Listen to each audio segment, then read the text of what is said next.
හොඳයි අද අපි අදත් එකතු වෙලා ඉන්නවා දෙවියන් වහන්සේගේ වචනය ගැන කතා බහත් එක්ක. අපි මේ දවස්වල කතා කරමින් යන මාතෘකා කීපයක් තියෙනවා. මම ඊයේ පැහැදිලි කරලා දුන්නා ඔයගලන්ට. ඊයේ ඔයගොල්ලෝ බැලුවා නම් සහභාගී වුණා නම් ඒ කතා කරන දේවල් දෙවියන් වහන්සේ අපි මේ මෙතන ඉඳන්ම අධ්‍යයනයක් ඔයගලන්ට දෙනව නෙමෙයි. ඇත්තටම මම උත්සාහ කරන්නේ දෙවියන් වහන්සේගේ පණිවිඩයක් ඔයගලන්ට දෙන්න. මේ දවස්වල දෙවියන් වහන්සේ මොකද්ද කතා කරන්නේ? ඒක හරි වැදගත්. මොකද අපි බයිබලයේ ඉගෙනගෙන තියෙනවා ගොඩක්.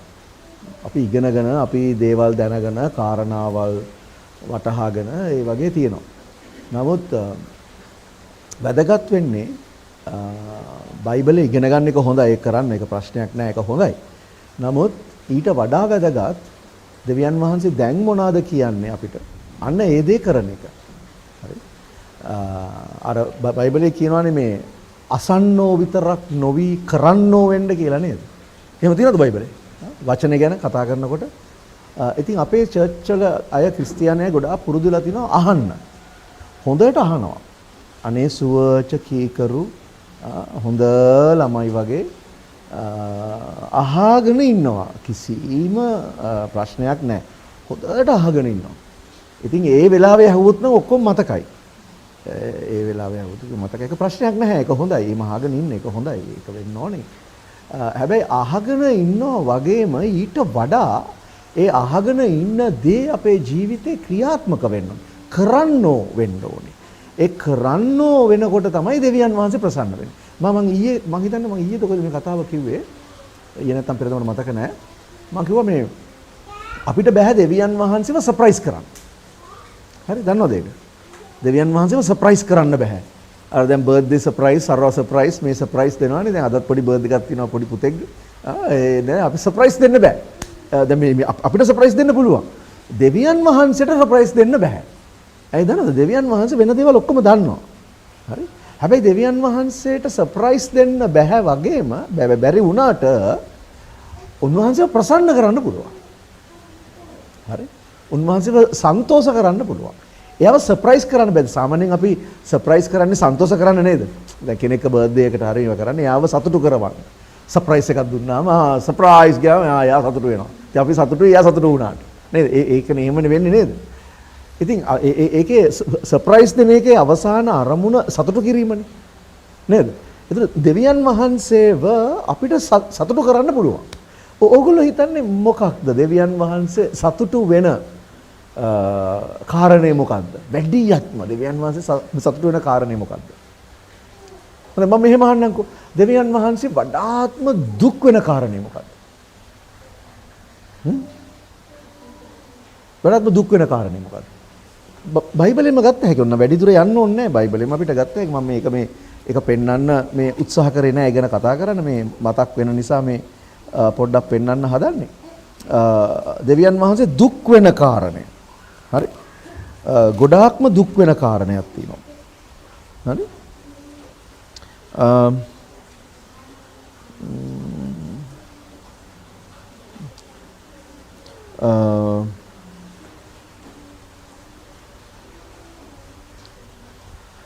මේ මොනවාද දෙවියන් වහන්සේ ගොඩාක්ම දුක් වෙන කාරණය. ගොඩාක්ම හර්ට් වෙන තුවාල නිකන් දැනසේ අඬනවා වගේ කතා කරනවා. ජෙරමියා 8 මම මේ කියවන්න බලාපොරොත්තු වෙන්නේ. නමුත් මේ දෙවියන් වහන්සේ කතා කරන දේ නිසා කියන්නේ. දෙවියන් වහන්සේ කතා කරලා කියනවා යෙරමියා 8 21 පොඩ්ඩක් කියවන්නකෝ. තව තැන්වල තියෙනවා. නමුත් මම මේක විතරක් ගන්නම් අද දැනට. යෙරමියා 8 වෙනි පරිච්ඡේදයේ 21 වෙනි පදයේ සිට මාගේ දියණිය වන සෙනගගේ තුවාලය නිසා මම තුවාල ලැබ ශෝකයට පැමිණුනේමි. විස්මපත්කම මා අල්ලා ගත්තේය. මොකද්ද වෙලා තියෙන්නේ? හරි?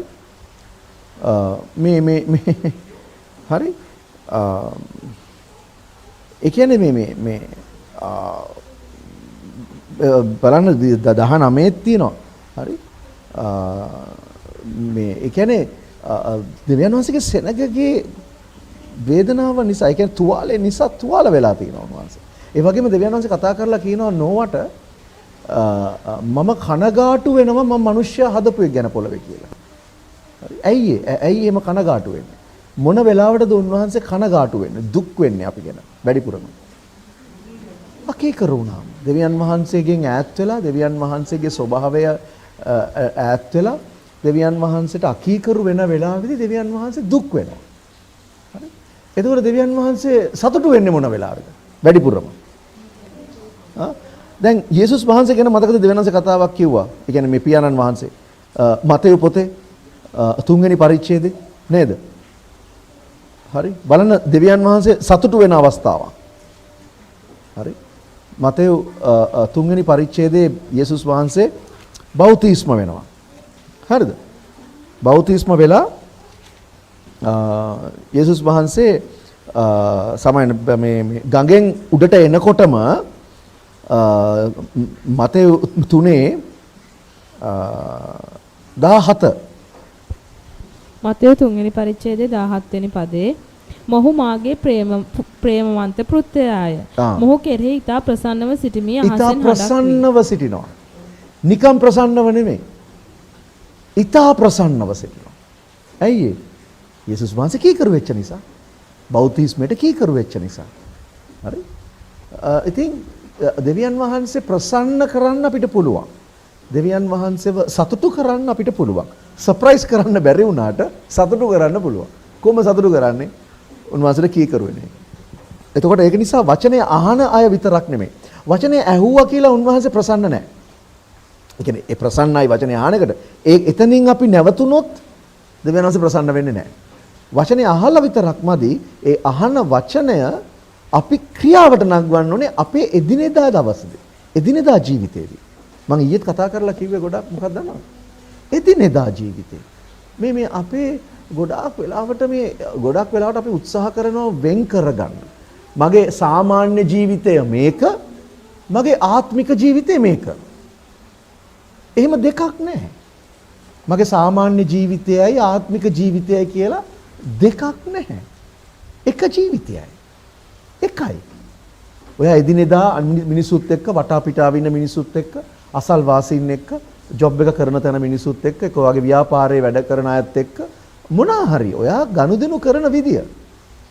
අන්න ඒක තමයි උන්වහන්සේට කීකරුව කරන්න ඕනේ. එදිනෙදා ජීවිතේ. ආත්මික ජීවිතය කියලා එකකුයි, යාඥා කරන වෙලාවට එක ජීවිතයකුයි, පාරේ බහැලා යනකොට එක ජීවිතයක වෙන්න බෑ. හරි? දෙකම එක ජීවිතේ. හරි? එතන උන්වහන්සේට ප්‍රසන්න වෙන ජීවිතය තමයි අපි ගත කරන්නේ. ඒතොර ප්‍රසන්න වෙන ජීවිතයට අදාළ කරන උපදේශ තමයි අපිට දීලා තියෙන්නේ. හරි? ඉතින් ඒක තමයි උන්වහන්සේ අපෙන් බලාපොරොත්තු වෙන්නේ. ඒතොර ඒක එහෙම කරනකොට උන්වහන්සේ ප්‍රසන්නයි. දැන් එලිදරව් පොතේ මම කතා කරා මීට ඉස්සෙල්ලා අපි අර ලියුම් 7 ගැන. ඒ ලියුම් 7 තියෙන පද දෙකක් මම පොඩ්ඩක් කියවලා අපි පොඩ්ඩක් බලමු දෙවියන් වහන්සේ අපිට කියන දේ මොකද්ද? හරි? කියන දේ අද බලන්න යන්නේ ඒක. දෙවියන් වහන්සේ අපිට මොනවද කතා කරන්නේ? මම කියන්නේ ඔයගලන්ට කිය පටන් ගන්නකොටම මොනවද කතා කරන්නේ? එලිදරව් පොතේ සමහර 3 වෙනි පරිච්ඡේදයේ යේසුස් වහන්සේ කතා කරනවා සාදිස් සභාවට. කතා කරලා කියනවා නුඹලට නමක් තියෙනවා ජීවමානයි කියලා. හැබැයි උඹලා මැරිලා. හරි? එතකොට මේ කතා කරලා කියනවා දෙවනි පදේ කතා කරලා කියනවා පොඩි දෙයක් මම ඒක පොඩ්ඩක් මම කියන්නම් ඒක එච්චර ලොකු පදෙම කියවන්න ඕනේ නැහැ. මැරෙන්න ලං වෙලා තව තියෙනවා ගොඩක් දේවල්. උඹලා මැරිලා ටිකක් තියෙනවා ඒ ටිකත් මැරෙන්න ළඟයි. මැරෙන්න නොදී ඒ ටික අල්ලගන්න. එහෙම කියලා කියනවා. හරි? ගොඩක් දේවල් මැරිලා තියෙනවා උඹගේ ජීබලගේ ජීවිතේ ටිකක් ඉතුරු වෙලා තියෙනවා ඒ ටික ඉතුරු කරගෙන අල්ලගෙන ඉන්න. ඊට පස්සේ කතා කරලා කියනවා මේ 4 වෙනි පදේ. ඒ කියවමු 4 වෙනි පදේ. එලිදරව් 3 වෙනි පරිච්ඡේදයේ 4 වෙනි පදයේ සිට එහෙත් තමන්ගේ වස්ත්‍ර කිලුටු කර නොගත් ස්වල්ප දෙනෙක් සාදීසී නුඹට සිටිති. ඔවුන් වටින්නන් නිසා සුදු ඇඳුමෙන් මා සමග ඇවිදිනවා ඇත. දැක්කද? ඒ කියන්නේ දැන් එතන ටික දෙනෙක් ඉන්නවා තාම හරියට ඉන්න. හරි? දැන් ඒගොල්ලන් ටික දෙනෙක් ඉන්නේ කොහොමද? අර වැටෙන අනිත් අය වැටෙන අතරතුර සභාවේ ඉන්න අනිත් අය වැරදි මාර්ගවල යද්දී මේ සභාවේ ටික දෙනෙක් ඉන්නවා හරියට. සුදු ඇඳගෙන කියන්නේ මේ ධර්මිෂ්ඨකම ඇතුව ඉන්නවා. එතකොට ඒ ධර්මිෂ්ඨකම තියාගෙන ඉන්නවා කියලා කියන්නේ ඒ අය තියෙන දේගොල්ලෝ අල්ලගෙන ඉන්නවා කියන එකට. තාම ඉන්නවා. දෙවෙනස් දේශෝස කියන්නේ ඒකයි. අනිත් අය මැරිලා ගිහිල්ලා, අනිත් අය වෙන තැන් වලට ගිහිල්ලා, වැරදි මාර්ගවල ගිහිල්ලා. නමුත් ටික දෙනෙක් ඉන්නවා. හරි? අන්න ඒ අය මාත් එක්ක ඇවිදින්න යනවා. මාත් එක්ක ගමන් කරන්න යනවා. ඊට පස්සේ ඊළඟ සභාවට කතා කළා ෆිලඩෙල්ෆියා සභාවට දොස් කියන සභාවක් නෙමෙයි මේක. මේක තමයි පර්ෆෙක්ට් චර්ච් එක. හරි. ඒකේ කියනවා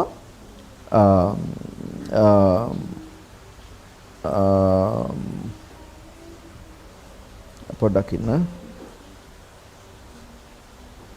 11 වෙනි පදේ 3:11 එලිදරව් 3 වෙනි පරිච්ඡේදයේ 11 වෙනි පදයේ සිට කිසිවෙක් නුඹේ ඔටුන්න නොගන්නා ලෙස නුඹට තිබෙන දේ තදින් අල්ලා ගනින්න. අන්න දැක්කද? කිසි කෙනෙකුට නුඹගේ දේ අරගන්න දෙන්න එපා. ඔයාව වැරදි ට්‍රැක් එකට දාන්න දෙන්න එපා.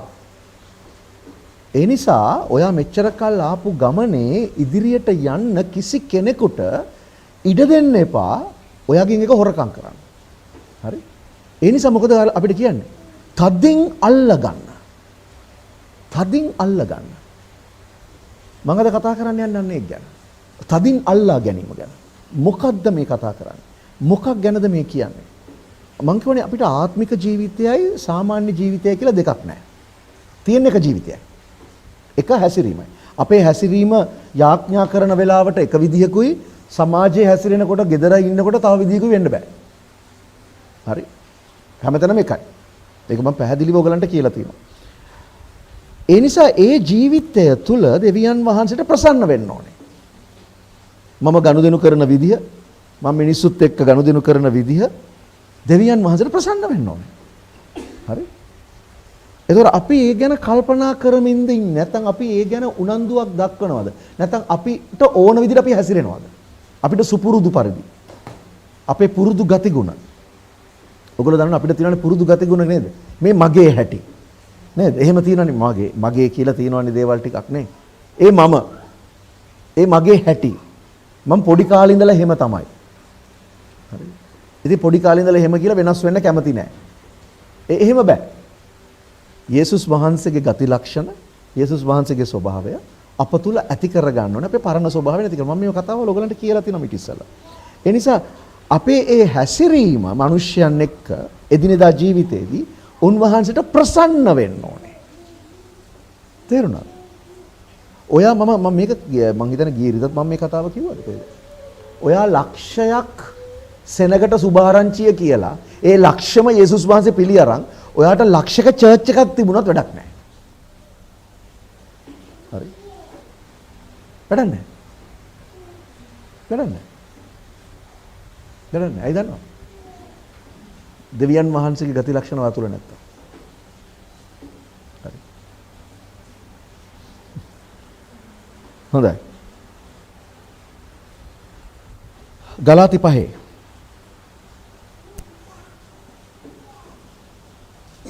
හරි. පාවුලතුමා කතා කරලා කියනවා ඒ කාලේ තිබුණු සභාව. පාවුලතුමා පාවුලතුමා ගොඩක් ගනුදෙනු කරපු පාවුලතුමාගේ උපදෙස් ලැබපු සභාවක්. පාවුලතුමා ඔක්කොම ඉගන්නුවා ඒගොල්ලන්ට. වචන ඉගන්නුවා. ඒගොල්ලන්ව ගොඩනගන්න අවශ්‍ය කරන අත්තිවාරම දැම්මා. ඒගොල්ලන්ට හැමදේම ඉගන්නුවා. ගලාතිය කියලා කියන්නේ වර්තමාන තුර්කිය. හරි ඒ පළාත. ඒතර ගලාතියේ තිබුණ සභාවන් ගොඩක් ඒ ගලාතියේ තියෙන සභාවන්ට තමයි මේ ලියුවේ. එතකොට පාවුලතුමා මේ කතා කරලා කියනවා ඒ අයව මෙච්චර කල් ඉගෙනගත්ත දේවල් වලින් අයින් කරලා වැරදි මාර්ගයකට ගෙනියන්න කට්ටියක් ඇවිල්ලා ඉන්නවා. හරිද? දැන් අමතක මේක හොඳට මතක තියාගන්න මේක. දෙවියන් වහන්සේගේ වචනය අපි ආරම්භ කරනකොට අපි ආරම්භ කරන්නේ සරල දේවල් වලින්. මම ඊයේ මේ කතාව කිව්වා. හරි. හේබ්‍රු 5:12 ඉඳන් පල්ලෙහාට කියනවා මොකද්ද?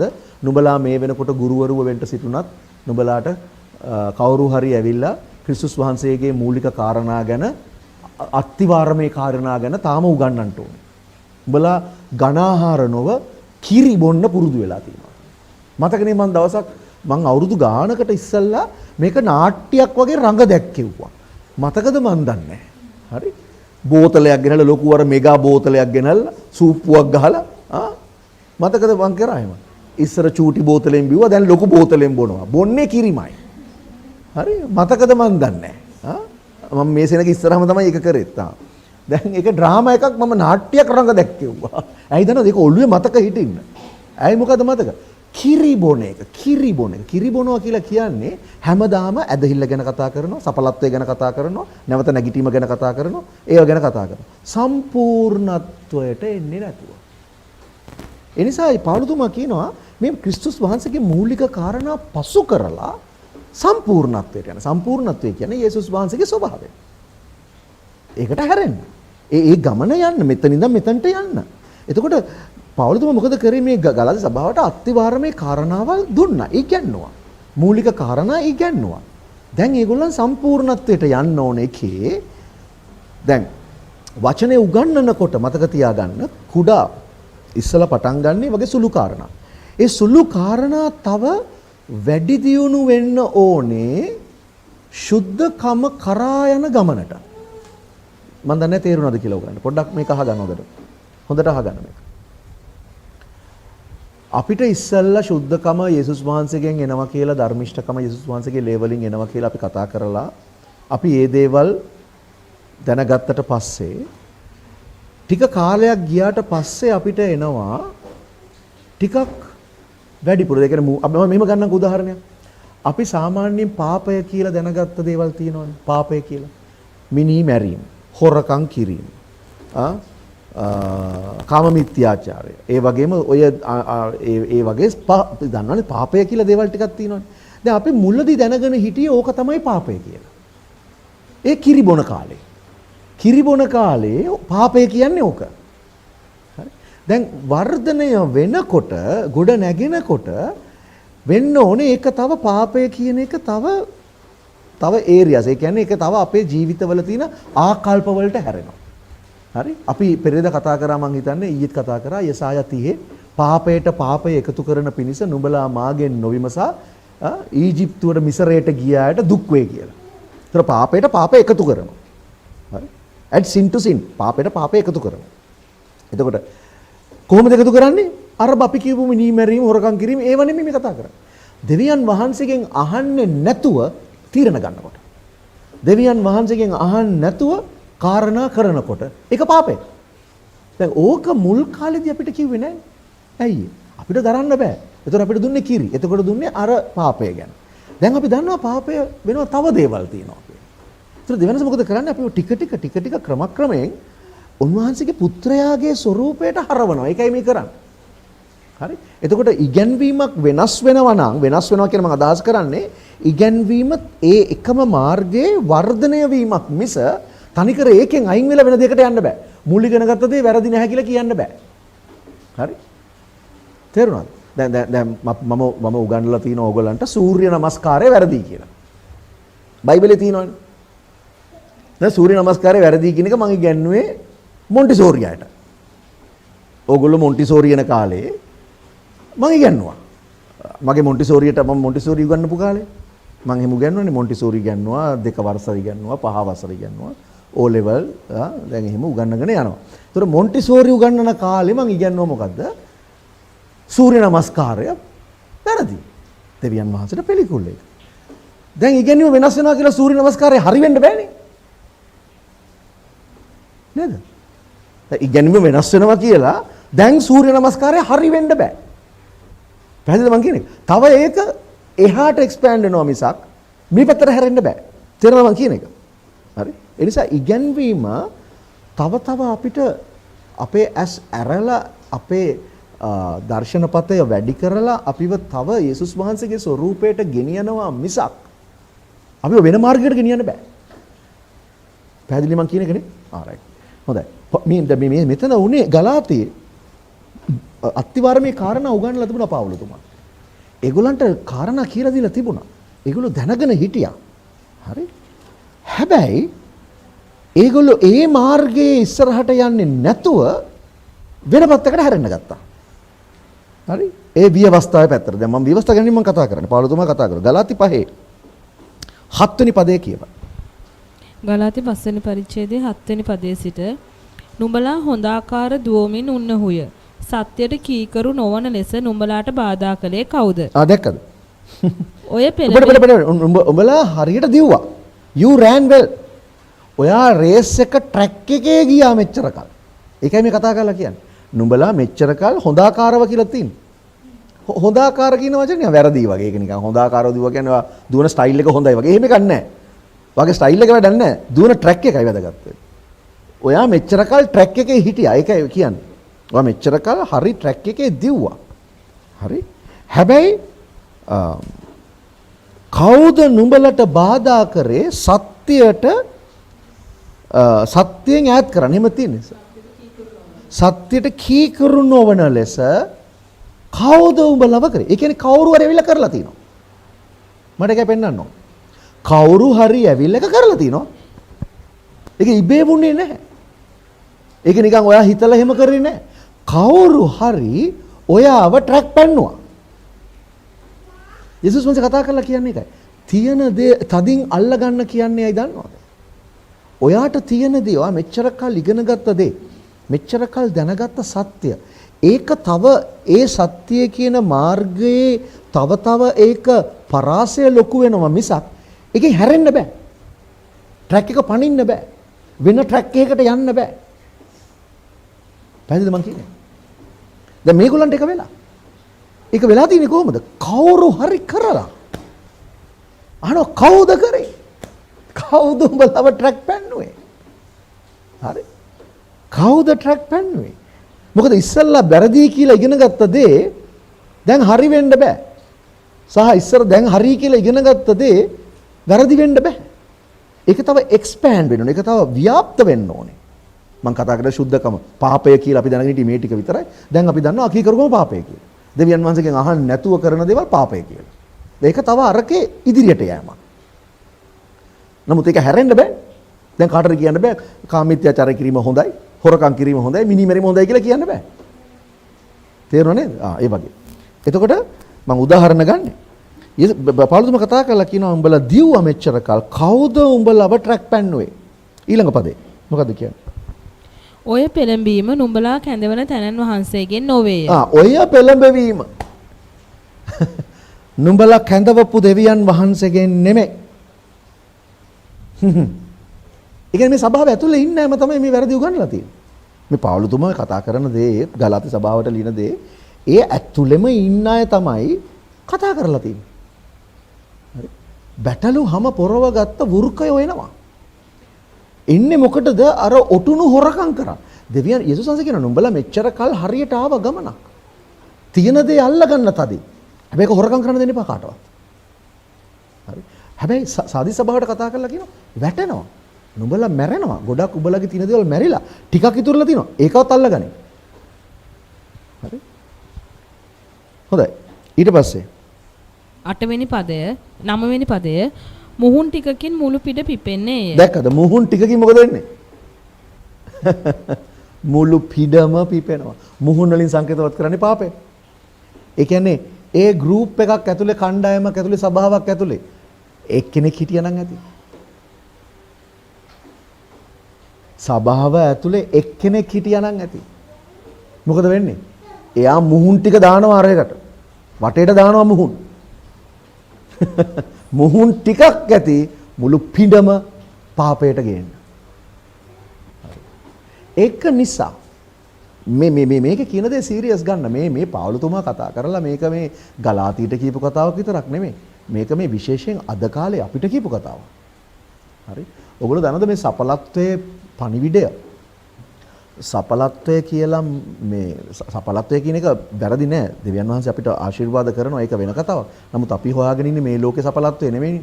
මේ ලෝකේ සපලත්වය හොයාගෙන ඉන්න අය මං හිතන්නේ අපේ චර්ච් එකේ ඉන්නවා කියලාවත්. මේ කණ්ඩායම ඇතුළේ නැත්නම් මේ වචනය අහන අය අතර ඉන්නවා කියලාවත් මම හිතන්නේ නැහැ. එහෙම ඉන්නවනම් ඔයා ඉන්නේ වැරදි තැන. හරි. ඉතින් සපලත්වය කියන එක ඇවිල්ලා මේ දෙවියන් වහන්සේ දෙන දෙයක් නිසා අපි හොයාගෙන යන්න ඕන දෙයක් නෙමෙයි. නමුත් ඒම ඉගැන්වීම කරන අය ඒ වගේ වැරදි ඉගැන්වීම් වලට ගිය සහ ඒ තුල ඇබ්බැහි වෙලා ඉන්න අය චර්ච් එකේ ඉන්නකොට මොකද වෙන්නේ? චර්ච් එකේ ඉන්න සමහර කෙනෙකුට මොකක් හරි ප්‍රශ්නයක් අභියෝගයක් ආපු වෙලාවක ඒ කෙනා දෙවියන් වහන්සේගේ අභිමුඛයේ ඉඳගෙන දෙවියන් වහන්සේගේ මුහුණ සොයන්න ලෑස්ති වෙනවා. ඒ වෙලාවේදී අරය ඇවිල්ලා දානවා වංගුවක්. මොකද වංගුව? මේ වපුරලා බලන්න වපුරලා මේ චර්ච් එකට වපුරලා හරියන්නේ. මේක හරියන්නේ නැහැ. සප්පලත්වය උගන්න තැනක වපුරන්න ඕන. ඔයා මෙතන ආවට කමන්නේ අතන්ට වපුරලා බලන්නකෝ. මෙතනට එන්න එතනට වපුරන්න. ඒ කියන්නේ හිල්ටන් එකෙන් කාලා තෝසේ කඩේට බිල ගෙවපන්. හරි? හිල්ටන් එකෙන් කාලා තෝසේ කඩේට බිල ගෙවන්න. එහෙමයි ඉන්නවා. දැන් මේ මට සල්ලි ඔන්න නිසා මේ වපුරන කතාවම කිව්ව නෙමෙයි. මම කියන්නේ මේ වෙන දේවල්. මම දන්නවා සමහර පාස්ටර්ස්ලා තවත් පාස්ටර්ස්ලාට කියනවා වෙන චර්ච් වල ඉන්න අය අර චර්ච් එකට වපුරන්න. සපලත්තට. ඔය මොකද නේද? මුහුන් ටිකක් ඇති. මුහුන් ටිකක් ඇති පිඬ අප්සෙට් කරගන්න. හරි. ඒ නිසා මම මේ අනතුරු ඇඟවීමක් දෙන්නේ. මම මේ අනතුරු ඇඟවීමක් දෙන්නේ. මේ කාලේ ඔටුනු හොරු රිංගනවා. විශේෂයෙන් අපේ සභාවට මේ කණ්ඩායමට මම අනතුරු අඟවනවා. ඔයගොල්ලෝ වචනය තුල ගොඩ නැගීගෙන සූදානම් වේගන ආවනම් පරිස්සම් වෙන්න. පරිස්සම් වෙන්න.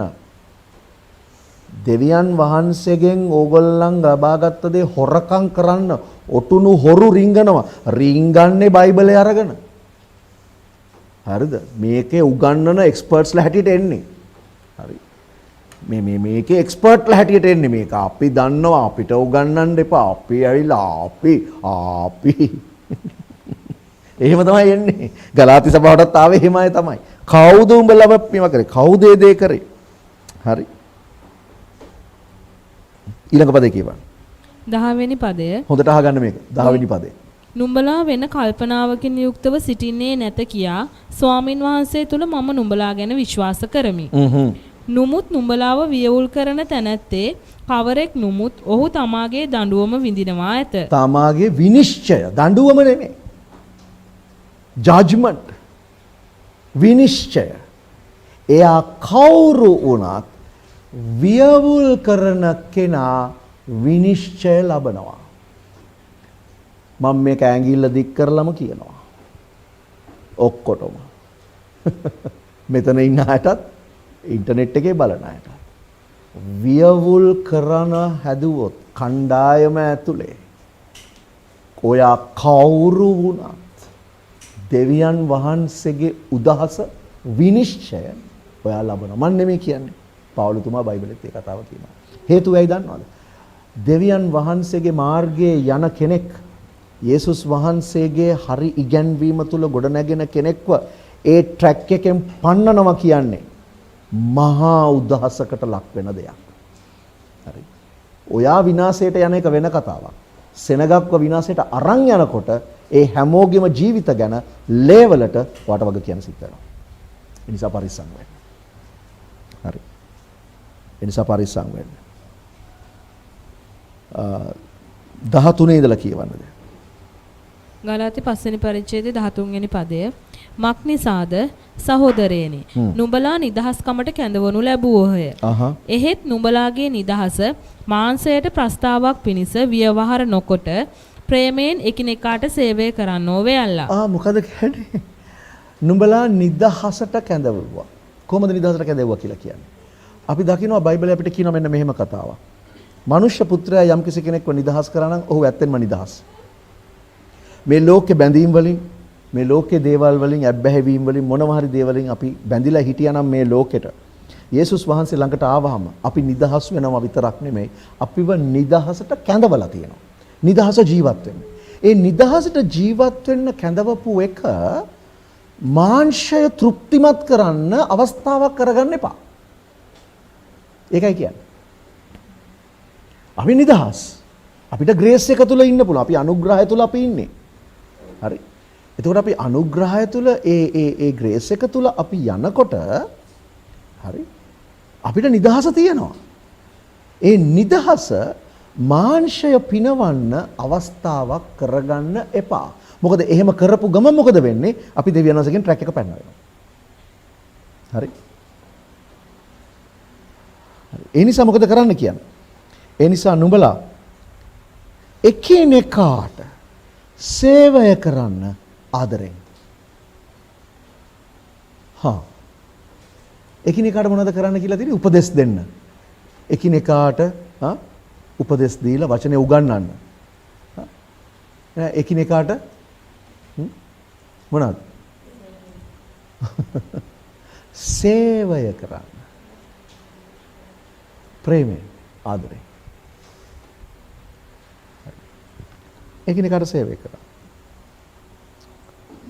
14 වෙනි පදය මක්නිසාද නුඹට මෙන් නුඹේ අසල්වාසියාට ප්‍රේම කරපන්න යන එක වාක්‍යයෙන්ම මුළු ව්‍යවස්ථාව සම්පූර්ණ වේ. දැන් බලන්න මේ ව්‍යවස්ථාව ගැන කතා කරපු නිසා පවුලතුමා කතා කළා කියන ව්‍යවස්ථාව නිසා ඒගොල්ලන්ට තිබිච්ච ප්‍රශ්නය මුළු ව්‍යවස්ථාවම එක වචනකින් සම්පූර්ණයි. මොකද්ද? නුඹට මෙන් නුඹේ අසල්වාසියාට ප්‍රේම කරන්න. අසල්වාසියා කියලා කිව්ව කවුද? හැමෝටම ආදරය කරන්න. ඒතර ඔයාට වගේ ඔයා අනිත් අයට ආදරය කරනකොට යේසුස් වහන්සේ කිව්වා වගේ මොකද වෙන්නේ? මුළු ව්‍යවස්ථාවම ඔයා සම්පූර්ණ කළා වෙනවා. හරි. හරි කියවන්න. 15 වෙනි පදය නුමුත් නුඹලා එකිනෙකා විකා කන්නහු නම් නුඹලා එකිනෙකාගෙන් විනාශ නොවන හැටියට බලා ගනිල්ලා. දැන් ඒ කියන්නේ එක එකනා හපා කනවා කියලාද කියන්නේ? මන්නේ මේ කියන්නේ පවුලතුමා කතා කරලා කියනවා ගලාදී සභාවට නුඹලා එක එකව හපා ගන්නවා කියලා. කොහොමද මේ කෙනෙක් හපා ගන්න? ඉස්සර පොඩි කාලේ මට මතකයි ඉස්කෝලේදීත් ඔය වගේ කරනවා. කන හපනවා. අර බොක්සින් ෆයිට් එකක් ඕක උනා නේද? මයික් ටයිසන් කන කෑව නේද කාගෙන්? ඒ වගේ දැන් මේ කතා කරන්නේ මොකද්ද? මේ ස්වභාවික හපා ගැනීමක් නෙමෙයි. මේ කතා කරන්නේ එකිනෙකා අතර ගැටන ඇති කර ගන්නවා. චර්ච් එක ඇතුලේ. මොකක් ගැනද? මොකක් ගැනද? වැරදි ඉගැන්වීම ගැන. එතකොට ඒ කියන්නේ ඒක තමයි පවුලතුමා කතා කරලා කිව්වේ අර වැරදි ඉගැන්වීම ගේන කෙනා කවුරු වුණත් එයා මොන ලොක්ෙක් වුණත් මොන තත්ත්වෙ හිටියත් දෙවියන් වහන්සේගේ උදහස යාට එනවා. විනිශ්චය යාට එනවා. හරි. ඒ කරන දේ එයා වියවුලක් ගේනව නම් සභාවට කණ්ඩායමකට ඒ කෙනා ඉන්නේ භයානක තැනක. හරි. ඉගැන්වීම ගැන ඔයා දැනගන්න පුළුවන් දේවල්. නමුත් මිනිස්සුන්ව ට්‍රැක් පන්නනවා කියන්නේ අති භයානක දෙයක්. එතකොට ඒ කෙනා ඒ කරන දේ නිසා මොකද වෙන්නේ? වියවුලක් ඝට්ටනයක් ඇති වෙනවා සභාව ඇතුලේ. හරි. ඉතින් මොකද වෙන්නේ? එකිනෙකා අතර ප්‍රශ්න ඇති කර නැත්නම් එකිනෙකා විකා ගන්නවා නම් නුඹලා විනාශ වෙනවා. ඇයි? එකිනෙකනත් එක්ක රණ්ඩු වෙනකොට මොකද වෙන්නේ? කට්ටිය අරයා මෙයා මරනවා මෙයා මරනවා. අන්තිමට මොකද වෙන්නේ? ඔක්කොම මැරිලා. ඔක්කොම මැරිලා. හරි. ඒ නිසා පරිස්සම් වෙන්න. පරිස්සම් වෙන්න කියලා කියන්නේ මොකද්ද? විනාශ නොවෙන පිණිස. විනාශ වෙන නිසා පරිස්සම් වෙන්න. ඊළඟ පදේ කියවන්න. 16 වෙනි පදේ නුමුත් ආත්මයන්න් වහන්සේ තුල හැසිරියල්ලා. ආත්මයන්න් වහන්සේ තුල හැසිරියල්ලා නෑ. එහෙම නෙමෙයි. මම මෙහෙම කියන්න චුට්ටක් පැහැදිලි කරේ. ඒක හරි සීරියස්. ඔය ටික හරිම සීරියස් එකක්. ඔය වචන ටික. ඔහොම ආත්මයන්න් වහන්සේ තුල හැසිරියල්ලා කිව්වම මේක නිකන් නෑ. එහෙම නෑ. ඕක ආත්මයන්න් වහන්සේ තුල ගමන් කරන්න. හරි. ඒ කියන්නේ අපි යන මේ ගමනේදී මේ කිතුණු ගමනේදී අපි ගමන් කරන්න ඕනේ ආත්මයන්න් වහන්සේගේ ඇතුලේ.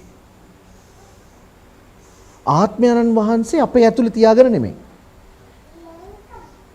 මම ආපහු කියන්න. අපි ඔක්කොගෙම ඇතුළාන්තයේ ශුද්ධාත්මයන් වහන්සේ වාසය කරනවා. හරි? එතකොට ආත්මයන්න් වහන්සේ අපේ ඇතුලේ තියාගෙන අපි ගියයි කියලා හරියන්නේ නැහැ. හරිද? එතකොට ඒක ඇවිල්ලා අපි ගමන ආරම්භ කරන්න එහෙම තමයි. නමුත් එහෙම ගිහිල්ලා හරියන්නේ නැහැ. අපි ආත්මයන්න් වහන්සේ තුල යන්න ඕනේ. ආත්මයන්න් වහන්සේ අප තුල ඉන්නවා දැන්.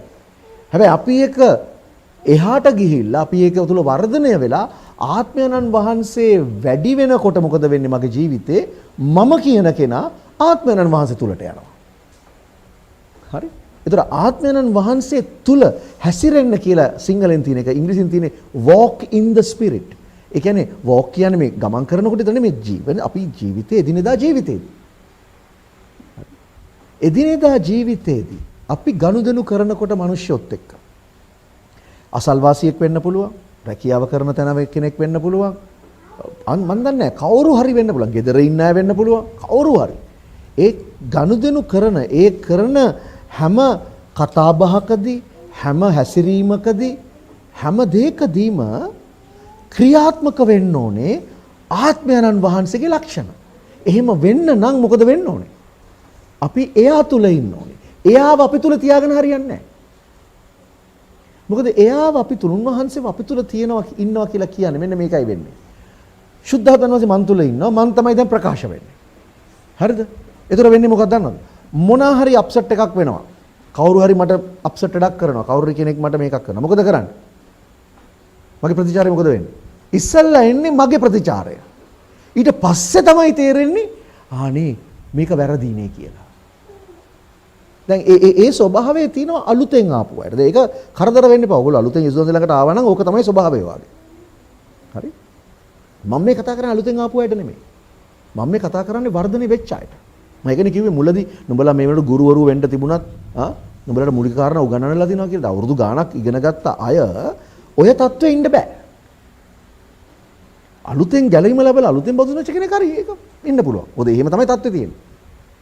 ටික කාලයක් යනකොට තමයි ආත්මයන්න් වහන්සේගේ ක්‍රියාව මගේ ජීවිතේ වර්ධනය වෙලා වැඩි වෙලා මම අඩු වෙලා ආත්මයන්න් වහන්සේගේ ලක්ෂණ මන් තුල වැඩි වෙනකොට මොකද වෙන්නේ? මම උන්වහන්සේ තුලට යනවා. එතකොට ප්‍රකාශ වෙන්නේ ආත්මයන්න් වහන්සේ. අර විදිහට තියෙනකොට මොකද වෙන්නේ? ප්‍රකාශ වෙන්නේ මගේ මානසික ක්‍රියාව. හරි?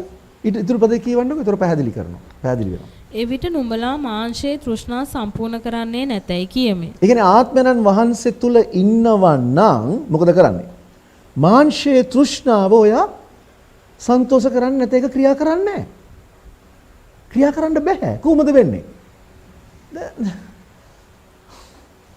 මම හිතනවා ඔයාලට තේරෙනවා කියලා. මම මේ කියන්න හදන දේ ලොකු කතාවක්. හැබැයි මම සරලව ඔයගලන්ට දෙන්න උත්සාහ කරනවා. මගේ ක්‍රියාකාරකම, මගේ ප්‍රතිචාරය, මගේ හැසිරීම් රටාව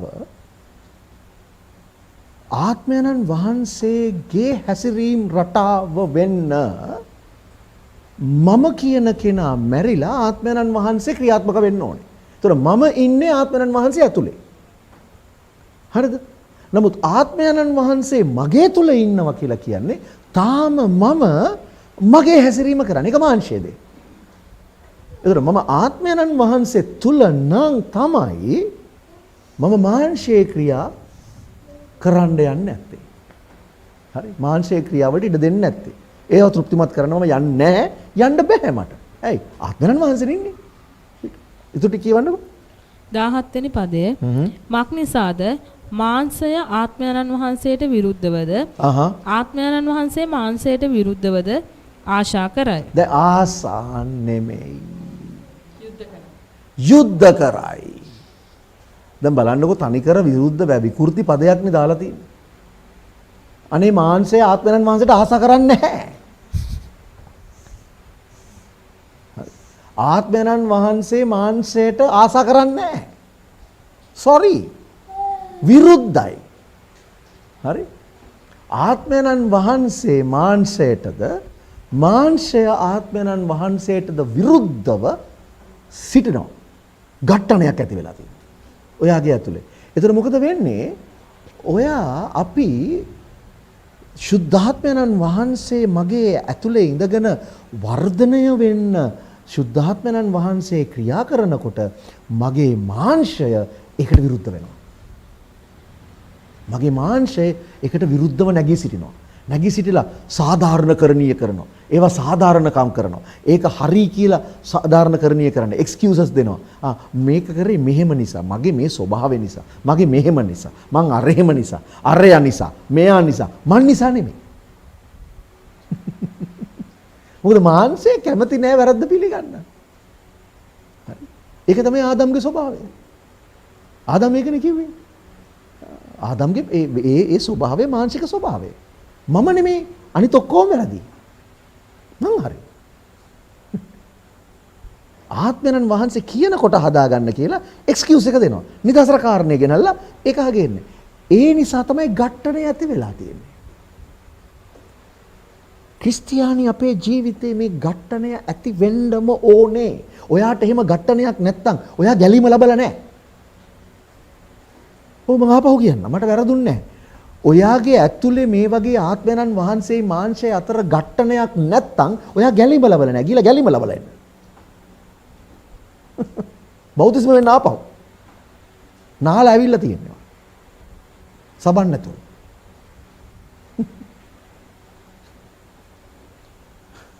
අනිවාර්යයෙන්ම ඝට්ටණය ඇති වෙන්න ඕනේ. මොකද ආත්මයන් වහන්සේ කතා කරන දේ මාංශයට විරුද්ධයි. අපේ පුරුදු දෙයට විරුද්ධයි. අපේ මානසික ස්වභාවයට සම්පූර්ණ විරුද්ධයි. උන්වහන්සේ කතා කරන දේ. ඒතර අපි තුල මේ ඝට්ටණය ඇති වෙන්නම ඕනේ. හරි ඔහොම මත තියාගෙන රෝම 8:16 පොඩ්ඩක් මම මේක උගන්ලා තියෙන ඕන තරම් උගලන්න. මම ආපහු මතක් කරලා දීමක් කරන්නේ. හරි. මම රෝම පොතක් උගලන්ට උගන්ලා තිනවා. රෝම 8 වෙනි පරිච්ඡේදයේ 16 වෙනි පදය. පොඩක් ඉන්න 16ද වෙන්න ඕනේ. නෑ සමා වෙන්න. 13 13 වෙනි පදය. මක්නිසාද නුඹලා මාංශික ලෙස ජීවත් වෙනවා නම් මැරෙන්න ඕනෑය. නමුත් ආත්මයෙන් ශරීරයේ ක්‍රියා නසනවා නම් ජීවත් වෙනවා ඇත. දැක්කද? නුඹලා මාංශික ලෙස ජීවත් වුණොත් මොකද වෙන්නේ? මැරෙනවා. මැරෙනවා කියන්නේ ගිනි වෙලට යන්නේ. ඒතර ආත්මයෙන් තමයි මාංශයේ ක්‍රියා නසා දමන්නේ. ඒක තමයි යුත්තේ. සටන ඇති වෙනවා. අපි ආත්මයන් වහන්සේ මගේ ආත්මයත් එක්ක එකතු වෙලා දෙවියන් වහන්සේගේ පුත්‍රයයි සාක්ෂි දරමින් මොකද කරන්නේ? මාංශයේ ක්‍රියා මරා දමනවා. අන්න එතකොට මොකද වෙන්නේ? අපිට සදාකාලික ජීවනයේ උරුම වෙනවා. උරුම වෙනවා නෙමෙයි අපිට අතුල් වෙනවා. ඒක තමයි සම්පූර්ණත්වය කියලා කියන්නේ. පැහැදිලි නේද? ඕක තමයි වෙන්න ඕනේ. රයිට්. ඊළඟ පදේ කියවන්න ගලාතට. නුඹලා කැමැති වෙන දේ නොකරන ලෙස මෝහෝ එකිනෙකාට විරුද්ධ වෙති. දැක්කද? මෝහු එකිනෙකාට විරුද්ධද? කවුද මෝහු කියලා කිව්වේ? ආත්මයන් වහන්සේ සහ මාංශය. මෝහු එකිනෙකාට විරුද්ධ වෙනවා. මොකද ඇයි විරුද්ධ වෙන්නේ? නුඹලා කැමති දේ නොකරන පිණිස. දැන් අපි ඔක්කොම ආසයිද සුද්ධව සිටින්න? අපි ඔක්කොම ආසයි නේද දෙවියන් වහන්සේව ප්‍රසන්න කරන්න? අපි ඔක්කොම ඇතුළාන්තයේ ආශාව තියෙන මම දන්නවා ඒක. මම හිතන්නේ දෙවියන් වහන්සේත් ඒක දන්නවා. අපි හැමෝගෙම ආශාව තමයි දෙවියන් වහන්සේව ප්‍රසන්න කිරීම.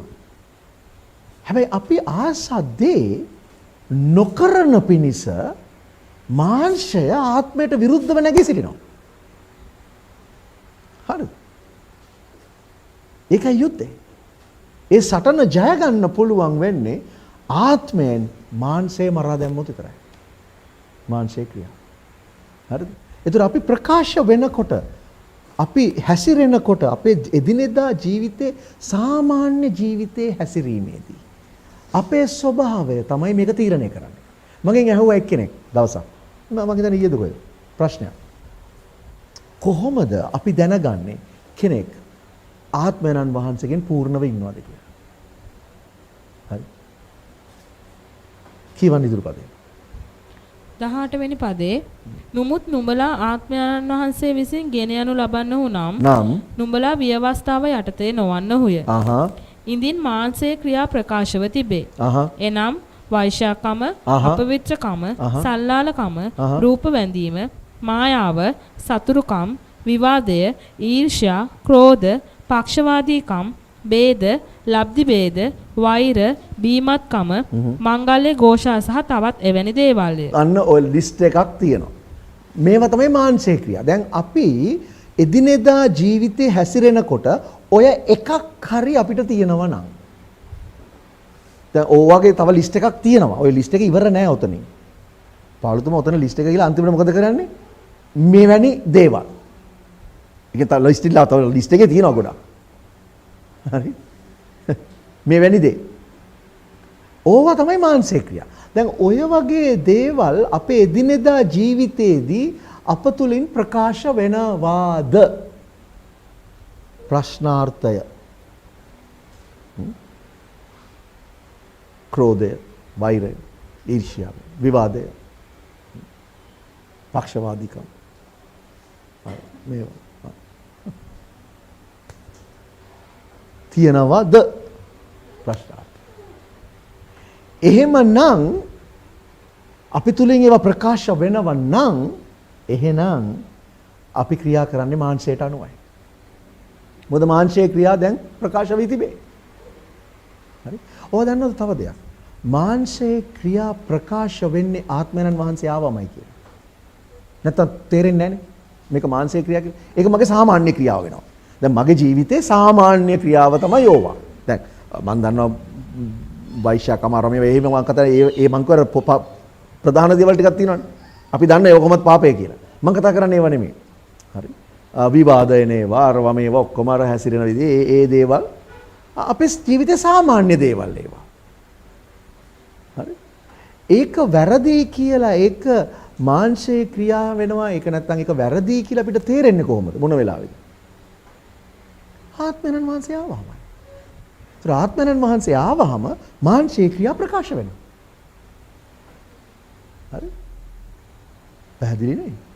ඒතර මාංශයේ ක්‍රියා මොකක්ද කියලා ප්‍රකාශ වෙන්නේ ආත්මයන් වහන්සේ වාතුල වෙනවා. ඒතර ඒක නිසා මතක තියාගන්න. ඔයාට තේරෙනවා නම් වාතුල තියෙන සමහර ක්‍රියාකාරකම් වැරදි එක මාංශයේ ක්‍රියා කියලා එකෙන් අදහස් කරන්නේ ආත්මයන් වහන්සේ වාතුල ඉන්නවා කියන එකයි. ආත්මයන් වහන්සේ වාතුල නැත්තම් ඒකට තේරෙන්නේ නැහැ. හරි.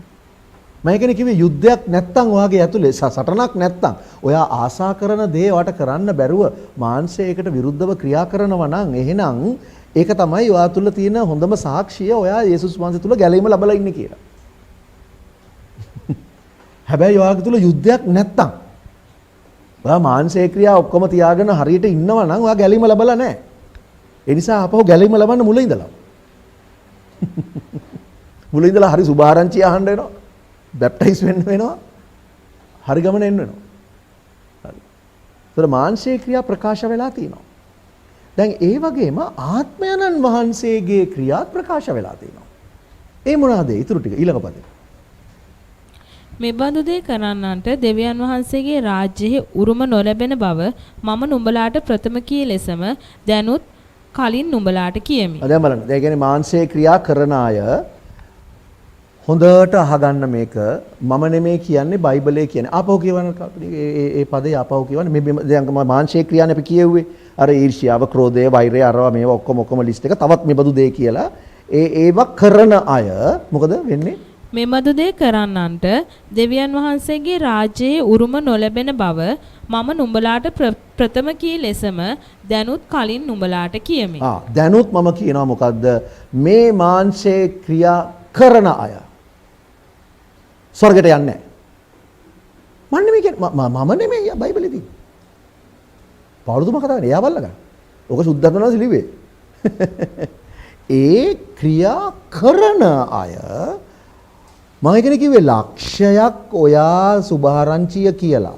ලක්ෂයක් ඔයා චර්ච් එක ඇතුළට ගෙනල්ලා ඔයා ලක්ෂයක් සෙනගගේ චර්ච් එක හිටියත් පාස්ටර් කෙනෙක් වෙලා හරි කවුරු හරි මොකෙක් හරි කවුරු මොකෙක් කබොන හරි වෙලා ඔයා ස්වර්ගයට යන්නේ නැහැ. මන් නෙමෙයි කියන්නේ බයිබලේ තියෙන්නේ. මොකද ඔයාගේ ජීවිතේ එදිනෙදා හැසිරීමේදී අර ක්‍රියාව ඔයාගෙන් වෙනවා නම් ඒ අය දේව රාජ්‍යයට ඇතුල් වෙන්නේ නැහැ. උරුමකම ලබන්නෙත් නැහැ. ඇතුළේනේ කොහොමද? උරුමයක්වත් ලැබිලා නැහැ. උරුම ලබන්න එපා ඉස්සලා ඇතුල් වෙන්න නම්. උරුමයක්වත් නැහැ. මාංශේ ක්‍රියා කරනවා නම්. ඒක තමයි කිව්වේ අපි මේ එදිනෙදා ජීවිතයේ හැසිරීම හරි වැදගත්. එදිනෙදා ජීවිතේ අපේ හැසිරීම වැදගත්. ඕක ස්වභාවය අද සුළු කරලා තින්නේ. ඒක සාමාන්‍ය දෙයක්. නෑ ඒක සාමාන්‍ය දෙයක් නෙමෙයි. ඒක සාමාන්‍ය දෙයක් වෙලා තිබුණ අපි ගැලීම ලබන්න කලින්. දැන් ශුද්ධාත්මයන් වහන්සේ අප තුල ආවට පස්සේ මාංශයේ ක්‍රියා ප්‍රකාශ වෙලා තියෙනවා. දැන් අපි ක්‍රියා කරන්නේ ආත්මයන් වහන්සේ තුල මිසක් මාංශය තුල නෙමෙයි. හරි? ඒ කියන්නේ ඔය මාංශයේ ක්‍රියා අපි තුල ක්‍රියාත්මක වෙනවා නම් මොකද වෙන්නේ? ඒ කිව්වනේ ෂුවරකට. දේව රාජ්‍ය උරුම කරගන්නේ නැහැ කියලා. උරුමයක්වත් නැහැ. යන එක කොහොම වෙතත්. ඊළඟ 22 වෙනි පදේ නුමුත් ආත්මයන්න් වහන්සේගේ ඵල නම් ප්‍රේමය, ප්‍රීතිය, සමාදානය, ඉවසිලිවන්තකම, කරුණාවන්තකම, යහපත්කම, විශ්වාසකම, මෘදුකම, පමන දැන ක්‍රියා කිරීම යන මේවාය. ආන්න දැකද. ඔය තමයි ආත්මයන්න් වහන්සේගේ ඵල. හරිද? යම් කිසි කෙනෙක් තුල සුද්ධාත්මයන්න් වහන්සේ ඉන්නවා කියලා කියන්නේ මොකද්ද? ඕකේ එකක් දෙකක් තියෙනවා නම් හරිනේ. එහෙමද? නෑ. ඔය ඔක්කොම තියෙන්න ඕනේ. හා. මොකද ඕක පැකේජ් එකේ එන්නේ. මේ සුද්ධාත්මයන් වහන්සේ සුපර් මාකට් එකක් දැම්මේ නෑනේ. දැන් සුපර් මාකට් එකේ තියෙනවා ප්‍රේමයේ මේ පැත්තේ කවුන්ටර් එකේ. මේ රැක් එකේ අර තියෙනවානේ සුපර් මාකට් එකේ කවුන්ටර්. මේ ප්‍රේමයේ රැක් එක. මේ ඉවසිලිවන්තකමේ රැක් එක, මේ ප්‍රීතියේ රැක් එක. මේ තමයි පමන දන ක්‍රියා කිරීමේ රැක් එක. මේක ගුණවන්තකමේ රැක් එක. එහෙම රැක්ස් නෑ. හරිද? ඔයා සුද්ධාත්මයන් වහන්සේව ගන්නකොට පැකේජ් එකේ ඔක්කොම එනවා. එතකොට ඒ පැකේජ් එක ඇතුලේ තමයි අපිට ඉන්න කියලා තියෙන්නේ. පැකේජ් එක අපේ ඇතුලේ තියාගෙන නෙමෙයි. ඒක උඩින් ගියාද මම ආපහු කියන්න. අපිට පැකේජ් එකක් එනවා සුද්ධාත්මයන් වහන්සේ කියන මේ ලක්ෂණ ටික ඵල ටික අපිට කියලා තියෙන්නේ ඒ තුලට යන්න කියලා. ඇයි? එතකොට ප්‍රකාශ වෙන්නේ මොකද්ද? ප්‍රේමය, ප්‍රීතිය, සමාදානය ඔය අද ඔය ටික තමයි එන්නේ.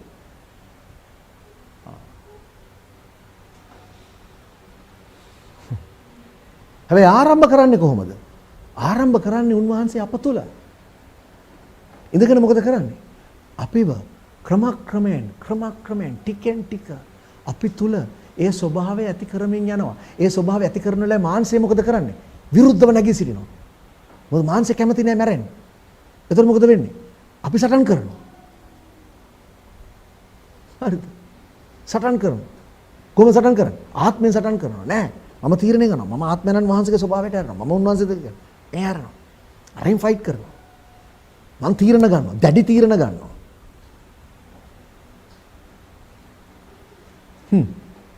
යේසුස් වහන්සේ මොකද කිව්වේ? නුඹගේ දකුණු ඇස පාපයට ගෙනියනවා මොකද කරන්න කිව්වේ? ඒක අයින් කළා දාන්න.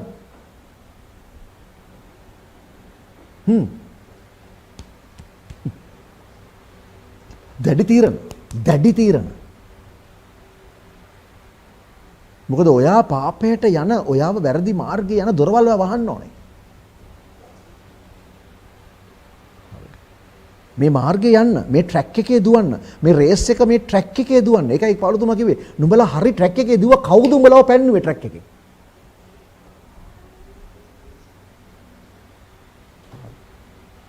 මේක මේ ඔක්කොම ට්‍රැක් එකේ යේසුස් වහන්සේගේ ලේ බවුසරයක් විතර හලලා ඉවරලා.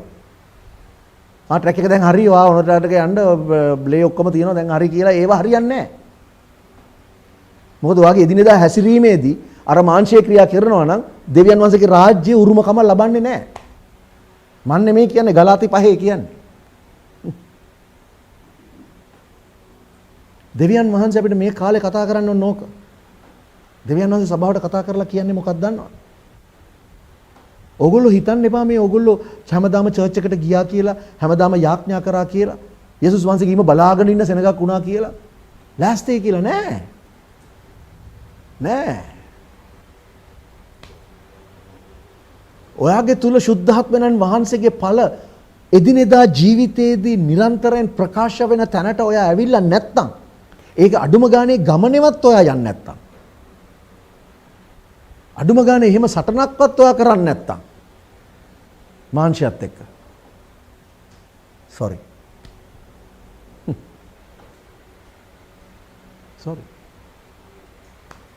ආත්මයන් වහන්සේගේ ඵල නම් ඔන්න කියපු ලිස්ට් එක. හරි. ඒක ඊළඟ පදේ කියනවා. මෙබඳු දෙයට විරුද්ධව ව්‍යවස්ථාවක් නැත. 24 වෙනි පදය.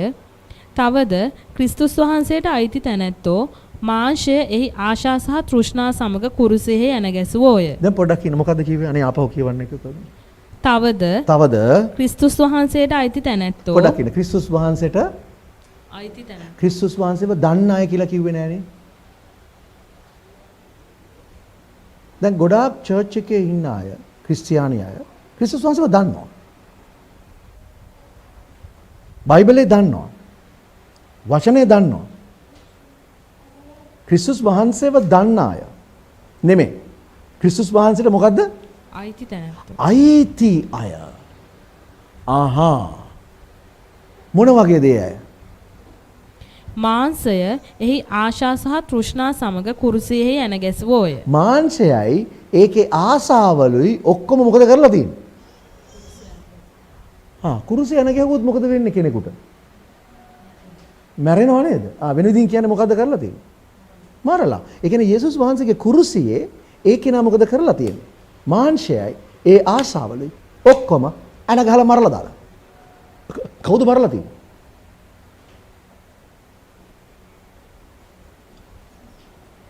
කවුද මරන්න ඕනේ? අපිමයි මරන්නේ. වෙන කවුරුත් ඇවිල්ලා මරන්නේ නැහැ. බලන් ඉන්න එපා. හීනෙන් ඇවිල්ලා මරණකම් ඔයාව. දර්ශනයකින් ඇවිල්ලා සිංගාල ඇවිල්ලා ටිංගාල මරන්න නැහැ. මොකද ගොඩක් ක්‍රිස්තියානි බලන් ඉන්නේ මැජික් වෙනකම්. මැජික්. නෑ. ක්‍රිස්තුස් වහන්සේට අයිති නම් යම් කිසි කෙනෙක් මොකද කරලා තියෙන්නේ? එයා ඒ කෙනා තමන්ගේ මාංශය සහ එහි ආශාවන් සියල්ල කුරුසේ ඇන ගහලා මරලා. හරිද? මැරිච්ච කෙනාට ජීවත් වෙන්න බෑනේ. නේද? ඊතුරු පදේ කියවන්න. 25 වෙනි පදය අපි ආත්මයන්න් වහන්සේ තුල ජීවත් වෙමු නම් ආත්මයන්න් වහන්සේ තුල හැසිරෙමු. ආත්මයන්න් වහන්සේ තුල නේද කියන්නේ? ආත්මයන්න් වහන්සේත් එක්කවත් ආත්මයන්න් වහන්සේ මගේ තුලවත් නෙමෙයිනේ. අපි ආත්මයන්න් වහන්සේ තුල ජීවත් වෙනවා නම් එහෙනම් මගේ හැසිරීම කොහොමද වෙන්නේ? ආත්මයන්න් වහන්සේගේ වගේ. ඒ කියන්නේ මම හැම වෙලාවෙම ප්‍රේමය, ප්‍රීතිය, සමාදානය, ගුණවන්තකම, බුදුකම ඒ ලක්ෂණත් එක්ක තමයි අපි ඉන්නේ. මගේ දිනදා ජීවිතයේ දිනදා හැසිරීමේදී මගෙන් ප්‍රකාශ වෙන්නේ ওই ටික විතරයි. ඒක යාඥා කරන වෙලාවට විතරක් සීමා වෙන්න බෑ. ඒක චර්ච් එකේ ඉන්න වෙලාවට විතරක් සීමා වෙන්න බෑ. ඒක මං ආත්මිකව ඉන්න වෙලාවට විතරක් සීමා වෙන්න බෑ. ඒක මගේ දවසේ පැය 24 හැම වෙලාවෙම වෙන්න ඕනේ. ඒ නිසා මේක මේ බොරුවට ආටෝප කරගන්න උත්සාහ කරන්න එපා. හරිද? මේක මේ අපි දාගෙන අපි දැනගෙන මම මෙහෙම හැසිරෙනවා මම මෙහෙම හැසිරෙනවා මම මේ විදිහට ඉන්න යනවා කවදාවත් හරියන්නේ නැහැ. ඔයාගේ මාංශයයි ඒ මාංශයේ ආසාවලුයි ඔක්කොම අල්ලලා ඔයාට සිද්ධ වෙනවා කුරුසේ තියලා ඇන ගහලා මරලා දාන්න. දැඩි තීරණ ගන්න. ඒක නිසංස කිව්වේ දකුණු එහා පහපෙට ගෙනන මොකද කරන්න කිව්වේ? දකුණු එහා උගුල්ලා දාන්න. රැඩිකල්. මේක මේ සුන්දර කතාවක් නෙමෙයි දකුණු එහා වහගන්න කාපට් එකකට දාගන්න. එහෙම කිව්වේ නෑ.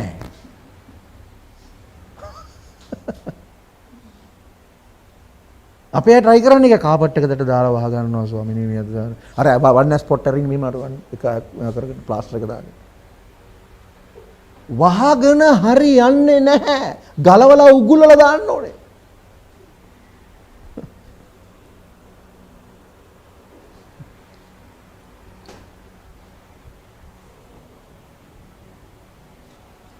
ඊළඟ අන්තිම පදෙත් කියවන්න. නිෂ්ඵල පාරට්ටු නොකරමු. එකිනෙකා කෝප නොකරමු. එකිනෙකාට ඊර්ෂ්‍යා නොවෙමු. හොඳයි. දැන් මේ ප්‍රකාශ වීම ආත්මයන්න් වහන්සේ තුල වෙනකොට මොකද වෙන්නේ? ඔයගොල්ලෝ දන්නවද? කණ්ඩායම ඇතුලේ ලොකු සමාදානයක්, සමගියක්, ප්‍රේමයක්, එකිනෙකා ගැන පුදුම ආදරයක් ඇති වෙනවා. ඒක තමයි ලක්ෂණ. ඒක තමයි ආත්මයන්න් වහන්සේගේ ලක්ෂණ. හරි. අන්න එහෙම තමයි දෙවියන් වහන්සේව ප්‍රසන්න කරන්නේ. මේ ජීවිතය ආත්මයන්න් වහන්සේ තුල අපි ජීවිතය ගමන් කරනවා නම්, අපි හැසිරෙනවා නම් දෙවියන් වහන්සේට ප්‍රසන්නයි. දෙවියන් වහන්සේට ප්‍රසන්නයි. දෙවියන් වහන්සේව ප්‍රසන්න කරන්න ඕන නම් ඒක කරන්න. දෙවියන් වහන්සේව සර්ප්‍රයිස් කරන්න බෑ. දෙවියන් වහන්සේව ප්‍රසන්න කරන්න පුළුවන්. දෙවියන් වහන්සේට ප්‍රසන්න වූ ජීවිතයක් ගත කරනවා. අනිවාර්යයෙන්ම උන්වහන්සේ ඔයත් එක්ක ඉන්න යනවා. ඔයාට කිසි නපුරක් වෙන්න යන්නේ නැහැ. හරි. මම හෙට කතා කරන්නම් අන්න එහෙම අයගේ ජීවිතවලට දෙවියන් වහන්සේ කොහොමද අනුග්‍රහය දක්වන්න යන්නේ කියලා. ආමෙන්. අපි ආඥා කරමු. ස්තුති වේ. ස්වාමිනී අපි ඔබ වහන්සේට ස්තුතිවන්ත වෙනවා. ඔබ වහන්සේ අපිට කතා කරන නිසා. ඔබ වහන්සේ වර්තමානයේ අද දවසේ අපිට කතා කරන නිසා. අද දවසේ ඔබ වහන්සේ අපෙන් බලාපොරොත්තු වෙන දේ ඔබ වහන්සේ අපිට කතා කරලා කියන නිසා ස්තුතිවන්ත වෙනවා. ස්වාමිනී ඔබ වහන්සේ ප්‍රසන්න වූ ජීවිතයක්. ඔබ වහන්සේව ප්‍රසන්න කරන ජීවිතයක්. ස්වාමිනී අපේ ජීවිත හැසිරීම තුළ ශුද්ධාත්ම ඵල ප්‍රකාශ කරන ජීවිතයක්. ස්වාමිනී අපිට ගොඩනගා ගන්න පිණිස මෙන්න ස්වාමිනී අපිට උපකාර කරන්න. මක් නිසාද ආත්මය මාංශයට විරුද්ධවත් මාංශය ආත්මයන් වහන්සේට විරුද්ධවත් නැගී සිටිනවා. එකිනෙකාට විරුද්ධයි. ස්වාමිනී ආත්මයෙන් මාංශයේ ක්‍රියා නසා දමනවා නම් සදාකාලික ජීවනය ලබන බව වහන්සේගේ වචනේ කිව්වා. ස්වාමිනී අපි ඒ ආත්මයන් වහන්සේ කරන කොටගෙන ඒ බලයෙන් ඒ ආලේපය කරන කොටගෙන මාංශයේ ක්‍රියා මරා දමන්න මෙන්න ස්වාමිනී අපි තීරණ ගන්නවා. දැඩි තීරණ ගන්නවා ස්වාමිනී. අපිට උපකාර කරන්න. අපිට උපකාර කරන්න ස්වාමිනී. දෙවියන්වනි මෙන්න ස්වාමිනී ඔබ වහන්සේ වෙතට හැරිලා ඔබ වහන්සේගේ මාර්ගයේ යනකොට ඔබ වහන්සේගේ ආත්මයන් වහන්සේ තුල අපි ගමන් කරනකොට අපෙන් ප්‍රකාශ වෙන්නේ ආත්මයන් වහන්සේගේ ඵල විතරක් නිසා අපේ ජීවිතය ඔබ වහන්සේට ප්‍රසන්නව තිබෙනවා ස්වාමිනී. අන්න ඒ ආශාව අප තුල තිබෙනවා ස්වාමිනී. අපේ ආශාව ඒකයි ස්වාමිනී. ඒ ආශාවට බාධා කරන ඒ ආශාව ඉෂ්ට කරන්න අපි ක්‍රියා කරන විට ඒට විරුද්ධ වෙන මාංශයේ සියලු ක්‍රියා ස්වාමිනී ඒ ආත්මයෙන් මරා දමන්න අපිට ශක්තිය දෙන්න කියලා අපි ඉල්ලනවා ස්වාමිනී. මෙන්න ස්වාමිනී අපි ඔබ වහන්සේ ඉදිරියේ යටත් වෙනවා. යටහත් වෙනවා ස්වාමිනී. සුද්ධාත්මයන්නි අප තුල සිටමින් වාසය කරමින් අපට ඔබ වහන්සේ තුල වාසය කරන තැනට එන්න. අපව වසා ගන්න තරමට ඔබ වහන්සේ අප තුල වර්ධනය වෙන්න. මෙන්න අපි ඉඩ දෙනවා ස්වාමිනී. අපි අඩු වෙන්නත් අප තුල ඔබ වහන්සේ වැඩි වෙන්නත් සලස්වන්න. අපව වසා ගන්න ස්වාමිනී. අවසානයේ අපි ඔබ වහන්සේ තුල ගමන් කරන ස්වභාවයට අන්න ඒ තැනට එන්න අපිට උපකාර කරන්න. අපි ආශා කරනවා ස්වාමිනී. අපිට උපකාර කරන්න. දැන් ස්වාමිනී මේ අධ්‍යයනයට සම්බන්ධ වුණා වූ සියලු දෙනා අපි ඔබ වහන්සේගේ ශුද්ධ වූ හස්තයට බාර කරනවා ස්වාමිනී. සුද්ධාත්මයන්නි ඔවුන් තුල ක්‍රියා කරන්න. තියෙන දේ තදින් අල්ලාගෙන තව ඒ තුල වර්ධනය වෙමින් ඔබ වහන්සේගේ ස්වරූපයට හැරෙන්න. ස්වාමිනී ඔබ වහන්සේ මේ සියලු දෙනාගේ ජීවිතවල ක්‍රියා කරන්න කියලා අපි ඉල්ලනවා ස්වාමිනී. සියලු ගෞරවය මහිමය ප්‍රශංසාව ස්වාමිනී අපි ඔබ වහන්සේට දෙනවා. යේසුස් ක්‍රිස්තුස් වහන්සේගේ නාමයෙන්. ආමෙන්. හොඳයි අද අපිත් එක්ක එකතු වෙන සියලු දෙනාට ස්තුතිවන්ත වෙනවා. අපි හෙටත් මේ වගේම කතා බහක් එක එකතු වෙන්න යනවා. එතකන් සියලු දෙනාට ජේසු පිහිටයි.